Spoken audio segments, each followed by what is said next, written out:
అందరికీ నమస్కారం అండి. మరి ఈరోజు చాలా ఆనందం ఉంది. ఏంటంటే అమరావతిలో మన స్వాతంత్ర దినోత్సవం సందర్భంగా ఈ కార్యక్రమం చేసుకోవడం చాలా ఆనందంగా ఉంది.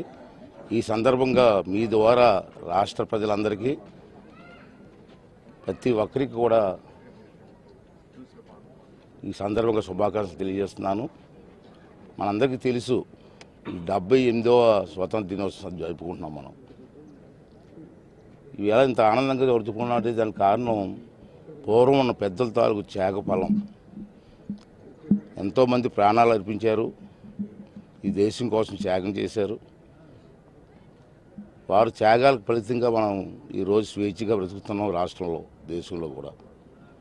అంచేత మీ ద్వారా మేము అందరినీ మనం చేసేది ఏంటంటే స్వాతంత్రం వచ్చిందని చెప్పి మనం సంతోషిస్తాం తప్పించి మన బాధ్యత ఏదో మనం గుర్తించలేకపోతున్నాం.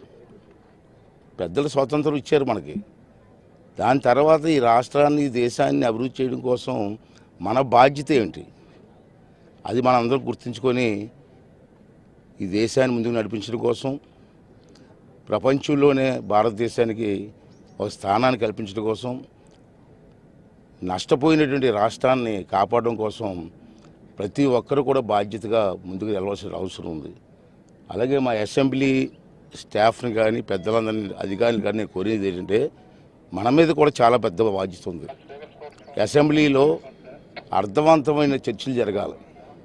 ఆ చర్చల వల్ల రాష్ట్రానికి ఉపయోగం ఉండాలి, రాష్ట్రం అభివృద్ధి చెందాలి, మన పిల్లల భవిష్యత్తు బాగుండాలి, ఈ రాష్ట్ర భవిష్యత్తు బాగుండాలని చెప్పి ప్రతి ఒక్కరు కూడా ఆలోచన చేయవలసిన అవసరం ఉంది.